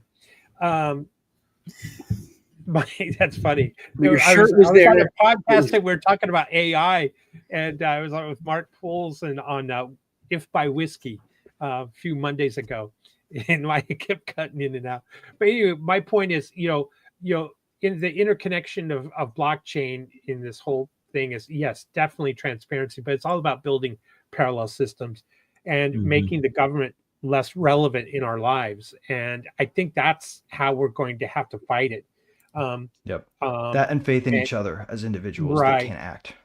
And what you were talking about, Greg and Zach, and you're talking about first principles again, and what Aaron brought up, and I think Lisa brought up too, it really comes back down to if there is a collapse and we're going to rebuild this, we don't want to rebuild and have a vacuum where these oligarchs, obtain even more control, more power, and usurp our rights and trample over us. Well, then we're going to need to think about now is the time to start building those parallel systems with first principles in mind. But when they turn realizing that our first task technocracy is going to be to break down the Terminator and diffuse its power before it Yeah. crystallizes back in, First right? principles. Like otherwise we'll just get a pure killing machine when it rematerializes. Right. And when you think about, they're going to try to sell. There you go. Here, Sean or Zach, you're going to understand this one. What they're going to do is they're going to make technocracy the new religion, rather than, let's say, the U.S. Constitution is a religion, or the three branches of government is a religion, and the office of the presidency is a religion. All that's going to be replaced with the new religion is a better religion, and it's technocracy, and this is who should be in charge, and we're going to plug in AI to be in charge of everything and everybody, and it will be objective. It'll be based off of code is law, and we're going to hear all of these wonderful things about it. Considering Bletchley Park. Yeah, it's going to be crazy, I think. And that's where our job is, to have these conversations, and welcome the 337 people that are watching us on various platforms right now. Go out and spread the world. It doesn't have to be an ugly dystopian future where we have the opportunity. We have the ability to have programmable money now, and not in the hands of a few powerful individuals who are setting the interest rates and setting the inflation rate that we're having, and printing money out at, to where there's no scarcity anymore, and creating that inflation. We have programmable money capabilities now. That's the big thing, is that we have of things that we can do. The power. We haven't had that in mankind for, hundreds and hundreds of years, maybe thousands. Right. Where the people had control over the money. Right. And when we think in those terms, it gets exciting, because you can, it's an easier sell, because you can sell, hey, here's your future dystopian technocracy, where free will is destroyed, or we could still have AI abundance where energy is practically free, manufacturing is and materials is practically free, because we've, AI has cracked the code as far as AI, on a molecular level of creating whatever, a new coffee type mug that's cheap, whatever. So we could have a life of abundance and not fall into the trap of technocracy. That's Star Trek. That's Star Trek right there. No, it's not even Star Trek. It's Dan Simmons. It's the Ousters. A couple of years ago, we did almost have a rug pull in a federal overnight Feds rate, because they weren't meeting the rate percentages appropriately, and they had to directly intervene, and that could happen again. I mean, it's a rug pull just waiting to happen. Right. And that's Right. that's a weakness of the system is right there, is that the whole system could crash because they didn't act in time. Yeah. So I say to you people, you lovely people watching us today, take this evangel of WBRT, or wait, yeah, WBRT, World Blockchain yeah. Roundtable. World Blockchain Roundtable. Do not be afraid, and from now on, you will be catching men. There you go. There you go. Well, all right. I think that I don't know, unless you guys want to make any more final comments on this subject, we can move on to current events. I'll probably be more silent during current events for various reasons, but anybody would like to any more comments about technocracy and our future and blockchain? Not particularly. No, not at this time. Okay, we solved those world problems now. We just got to go out and do the work, the heavy lift. Exactly. I'm curious All right. if this is like way too obscure a reference, or if anybody else in the audience has ever like read Hyperion Cantos. Now, I want to know if you guys out there, have you heard of Hyperion Cantos? No. Hyperion. I'm writing it down. Author from Colorado, Dan Simmons, wrote a 4-book series starting with Hyperion, then Fall of Hyperion, then Endymion and Rise of Endymion. Oh, it's a fiction novels, right? Yeah. Yeah. Yeah. There's a faction in it. Didn't you talk about it in your podcast with Zach and Andrew? Did we go into it? I believe you might have mentioned it. I'd have to go back. Yeah, I'd have to go back. It was either, I think it was last week's episode, actually. It's a grand arc grappling with technocratic authority and theocratic authority over the course of 4 volumes, essentially. But it looks at all of human history and says, like, what happens if humans become dependent on AI? Is it the book that has the Warhammer guy in it? The which guy? The Warhammer guy. He's No, on the one planet.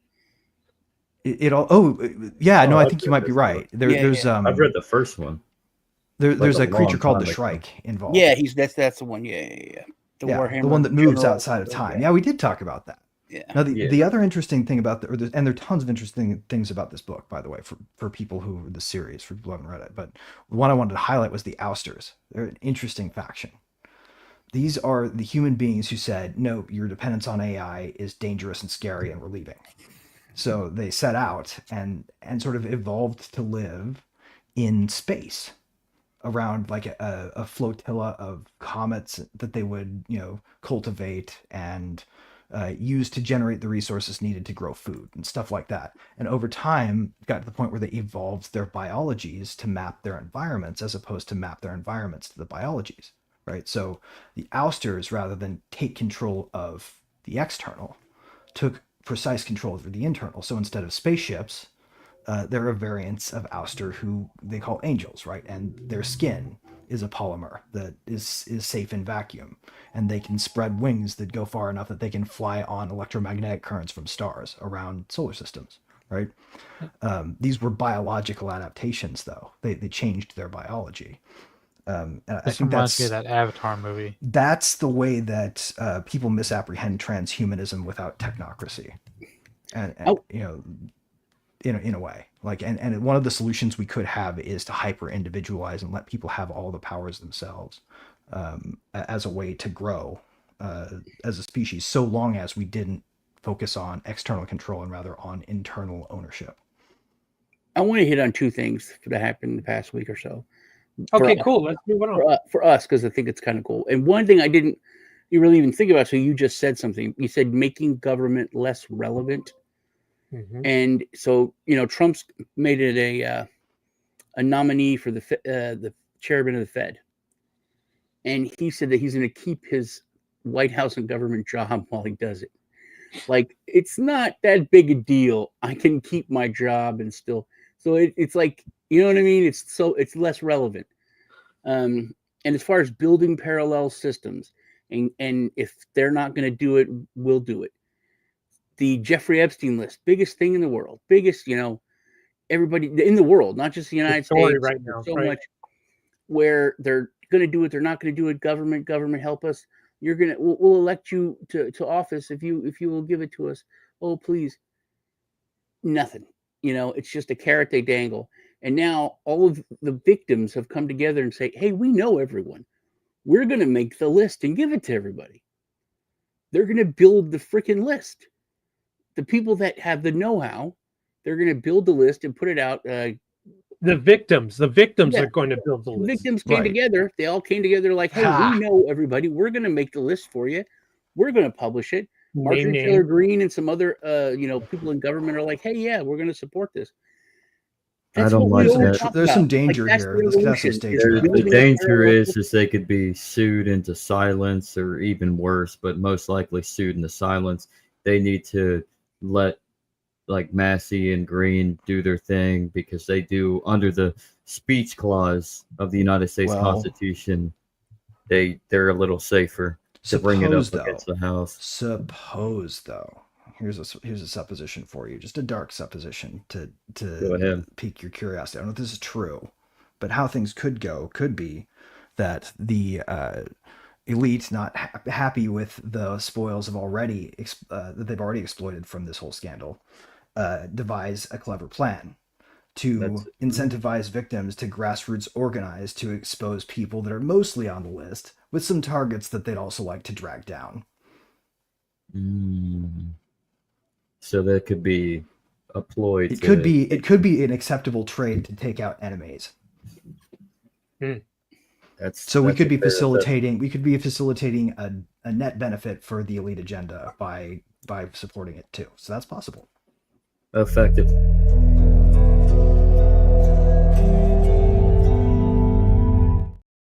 Yeah, but they'd have to have some connection. They'd have to have some connection to Epstein in order to be taken credibly. So who gives a fuck?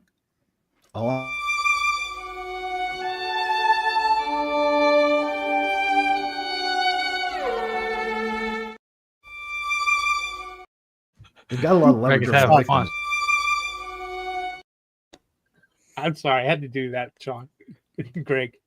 They've got a lot of leverage over the victims, though, right? So, that's the thing. So effectively, they could be using this to loom over all of our heads, and the victims are just tools to. No, because we don't have. It could be bait to a trap that we are going to have no choice but to fall into because of the way we react to this issue as a society. And then meanwhile,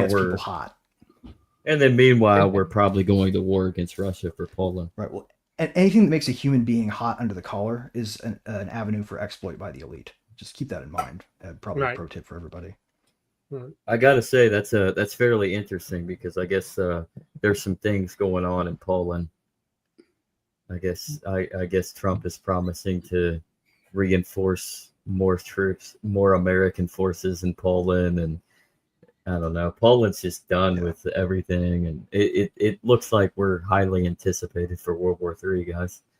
What we're told is meant to be heard by us. So I'll remember that. And then you have the Epstein bullshit pop up again, and yeah. The two things I wanted to mention was, Europe is so bankrupt and so much trouble. Like the conversation about the UK, maybe looking for a loan from the IMF, which is basically the US, and that that whole thing, and UK maybe falling into CW, Civil War for the UK, over the whole migration and the lack of, the loss of the British culture, shall we say.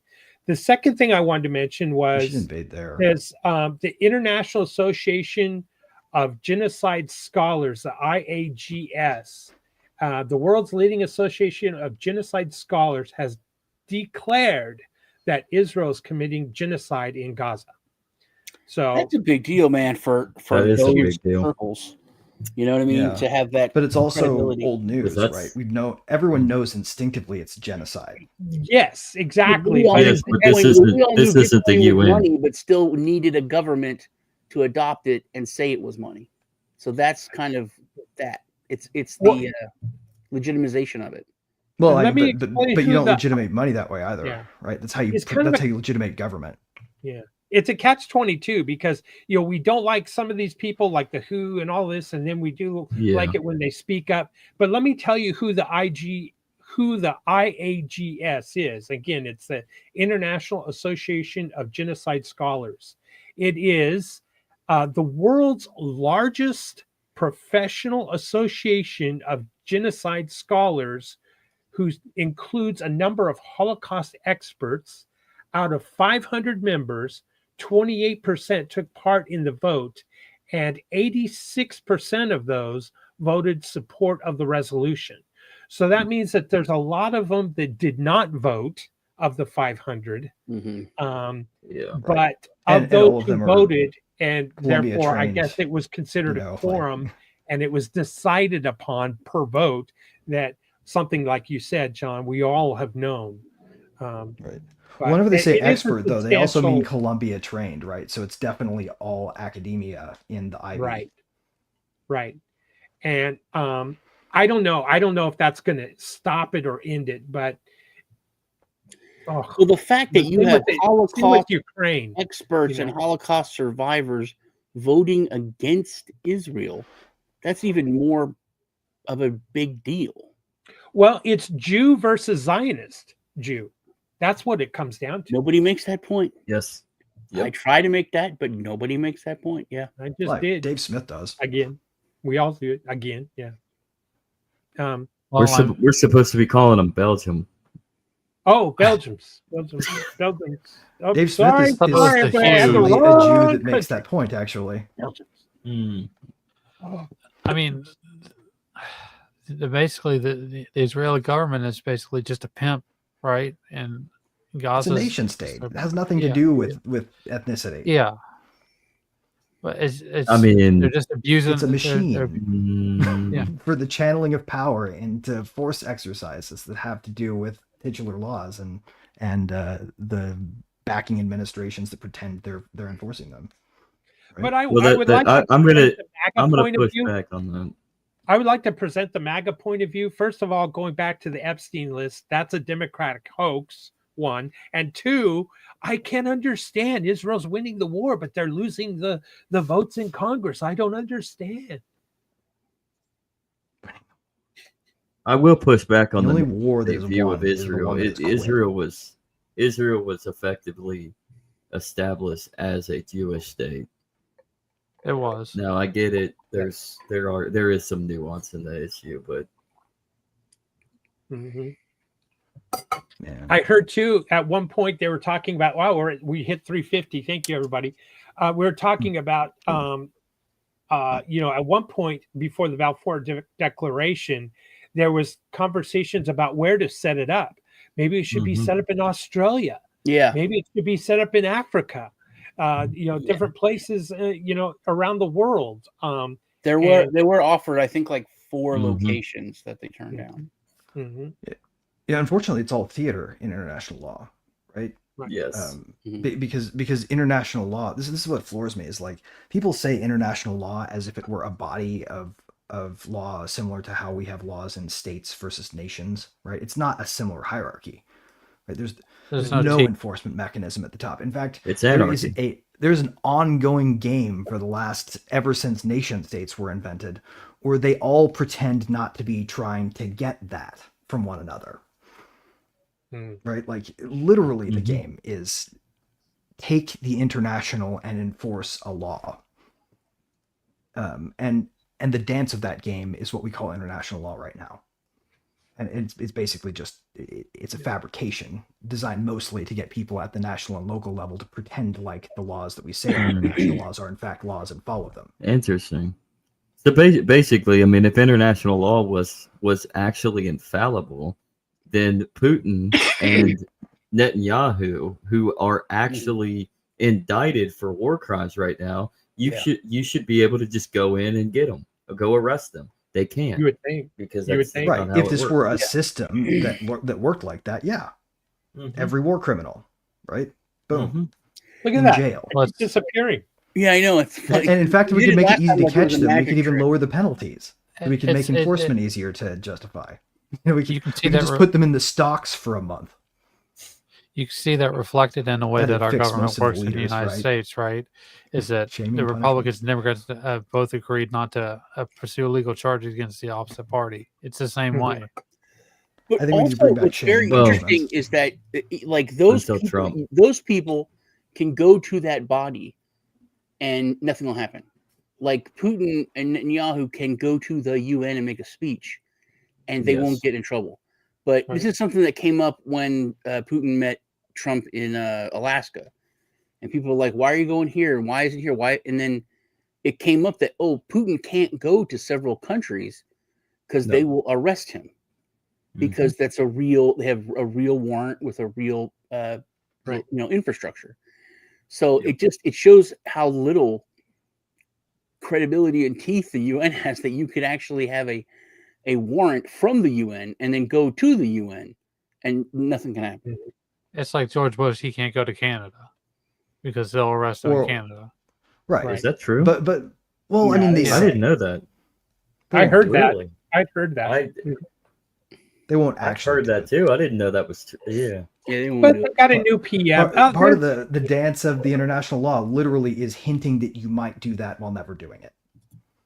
Yeah. The only people that will actually arrest are people like Graham Lynham, right? Comedians will go to jail. Wow. I think it's time to bring back Coney 2012. Oh my God. I personally think what we need to do about the Graham Lynham situation is liberate the United Kingdom. We can get out of Ukraine. We can get out of fucking Gaza. We can go fix an ally, and we can actually live up to our fucking ideals we claim for once. Do you know If how we're actually going to be a militaristic insane that would superpower, be, dude? then why are we not If we fucking showed up freeing in those Europe, poor people? in Britain, They're being or in tyrannized. England, and just like, I'm not hey fucking man, kidding. we're here to Because we are the We're whore of big stuff. Babylon. we're taking over. I mean, Yeah, no, your era of tyrannizing your people is over. We're shutting down your censorship systems. You can keep home rule, but you can't have that. Sorry, bitches. Empire for real. Something I've known about the England thing and the UK thing is that the people are turning against the police. Yes. There's no more. Finally. Oh, it's just law enforcement. Oh, they're stuck in the middle. It's I feel like they join hey, us. if you do this, you're now the enemy. You are the enemy of the people. You're just a thug. Yeah. We no longer look at you with Gangbangers. respect. What do you think would happen in the It's UK if we gotten so sent the bad. same amount of weapons to them that we sent to Ukraine? Here's one. I think I've mentioned it on the show before, but the dog cat scenario. When two cats are fighting, a dog will break up the two cats fighting. I'm going to say something. I would argue that if the U.S. government was truly a ethical and just government that wanted to prevent and stop wars around the world, it would step in with its mighty power and military and step in and say, Kiev, we're going to bomb you to hell. Moscow, we're going to bomb you to hell. We're going to, whatever it takes, you're going to stop this war now. And we would be the dog between two cats fighting. Right. And the same would be true between, Hezbollah and the IFF, the Belgians. And So, the if UK we were and that really poor little girl who powerful- was assaulted by someone and then thrown in jail for recording it. Yeah, if we were really a powerful, if we were the big dog and there were cats fighting and we wanted peace in the world, we would flex our muscles that way. But no, we pick sides and we become interventionalists. We even go to nation building and all this other BS that's strayed far, far away from the original, intent of the Constitution. That's but I just want to say for the record, I love my government. I love my government. Speaking of intent, but if you want and proof how much it cares about in the freedom, UK, just look at what it government. does in response to the UK. Thinking of the UK and intent, I think it's interesting that they're talking about culture and the culture is so different, and Britain's losing its culture.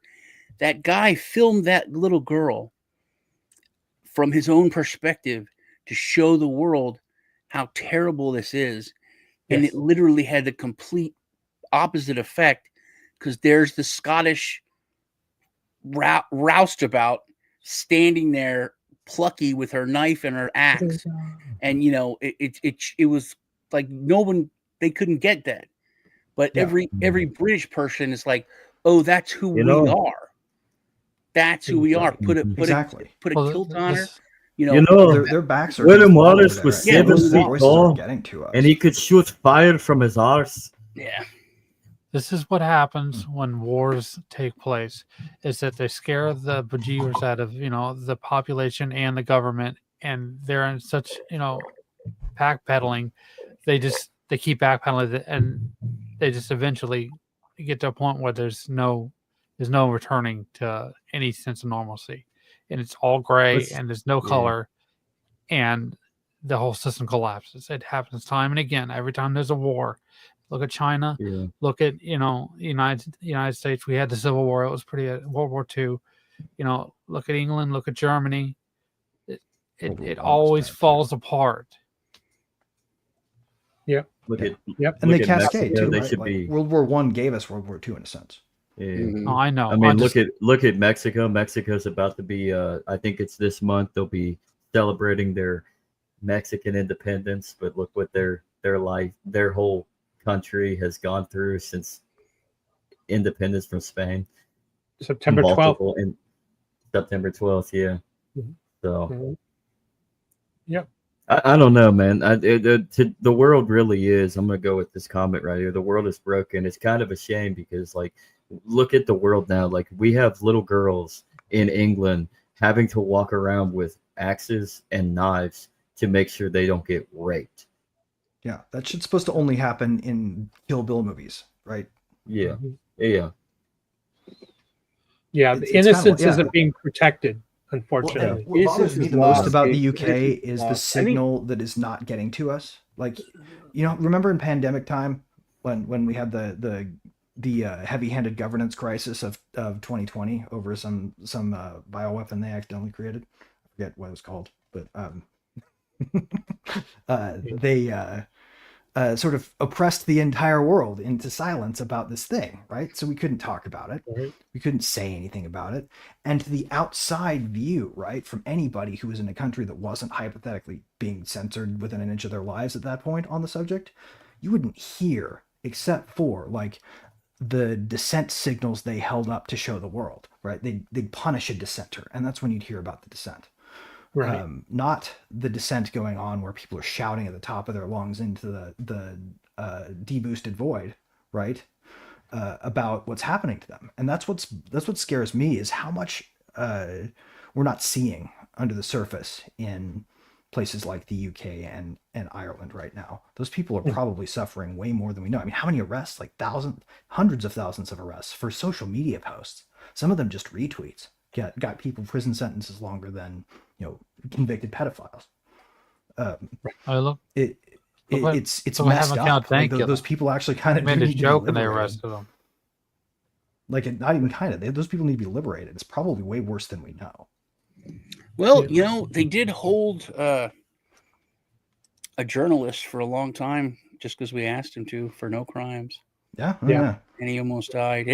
It's like the Alex Jones thing. It all starts with just one thing, and it doesn't take long. It's like a couple years, and look where your country is. Look where we are. Sky Anime said, "Have you looked at what's happening in Burkina Faso?" No, because they don't report on it. You have to really look at it. I got an article up on it. Well, we gotta be quick. We're at And good odds 1:52. good odds what we hear will be filtered by people who want us to hear a certain Yeah. thing too. I'm That's the gonna other thing. I'm gonna put the timer up, guys. We got 60 seconds to talk about this last topic. Go ahead, Zach. What's the article? What's going on over Oh, there? can you bring it up there, William? Oh yeah. I guess We they got to passed. be quick though. Yeah, would, I would guess it be they- better to talk about this next week? Wait, no. Let's, Yeah, we let's should. look- Yeah, we consider definitely this. should. We definitely should Yeah. look at it. But I guess the Transition officials design. have Oh fuck! passed something about pertaining towards No, like listen to this, security listen and to this. confidential. You can get the whole gist of it from this sentence. This Yeah.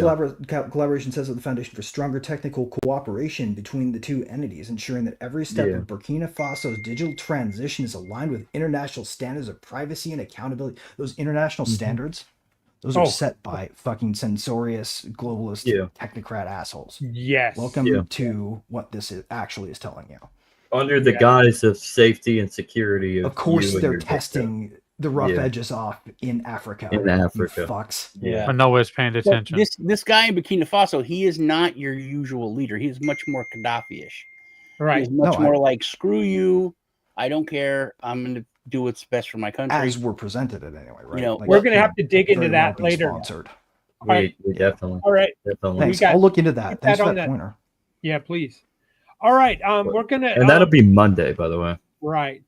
Sean, we're going to start with you. We're going to go down to Greg, Zach, Andrew, and back to me. We're going to kind of do a backwards Z. How's that? We got 3 minutes. Speaking Please don't take up 3 minutes, Sean. like I said, I'm talking about Xano a lot more. I'm going to have a roundtable discussion, like a big one about privacy in general, privacy coins. Hopefully it'll be like a long one. I'm sure some guys from here are going to be there, hopefully.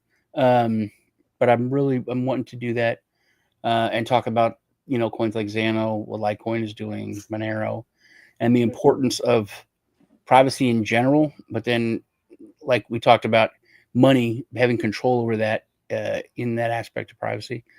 Check me out over on YouTube, Satoshi Sean, and on X and all that. Got some shows coming out. Just reviewed a game. Oh crap! I gotta put that live.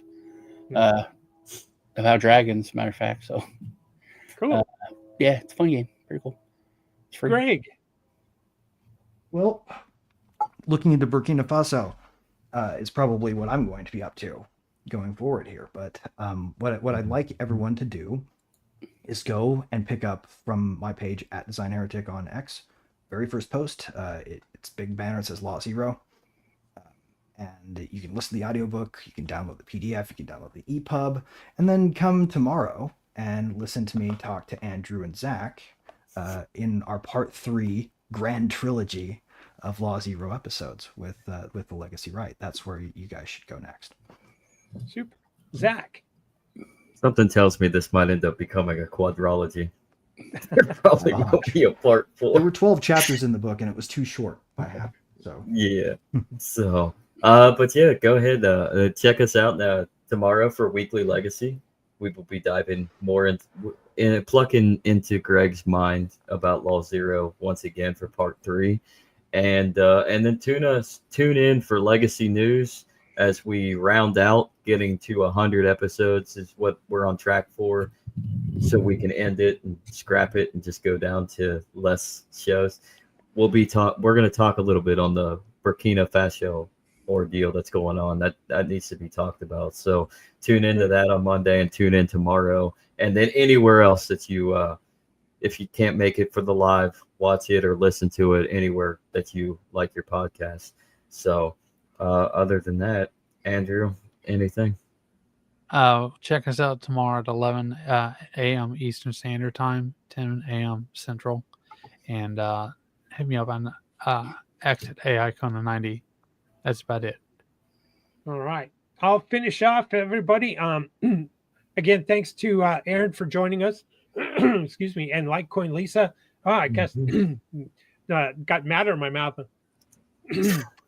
Drink some more water or something here. Clear my throat. She said. Free Roger Ver. Matter. There we go. Matter is the token for din.social, and I encourage everyone to. All it takes is an email to sign up. We're in the transition of possibly soon having a rebranding and a whole new action thing happening there. So take a look at din.social. It's essentially a poly market on every post. Fascinating stuff. And I thank everybody for watching us here on the World Blockchain Roundtable. We hit almost 370 today. And next week's show is about non-financial applications of blockchain tech and how to increase exposure of such use cases. So applications of blockchain tech to increase exposure, non-financial. So there you go. That is next week's show. We hope you come back and join us. Please hit the like, subscribe, comment, all that good stuff. And to take us out, we're going to end the stream today. Thanks again for Aaron and Lisa for joining us. Follow them, please. We'll go out with the words of John McAfee. Thanks, everybody. America's not the government, people. The America is you. It is the Grand fucking Canyon, the Rocky Mountains, the deserts of the Southwest, the Pacific fucking Ocean, the Atlantic fucking Ocean. It is the grandest continent. And what the fuck have you people done? You have turned yourself into sheep, every goddamn one of you.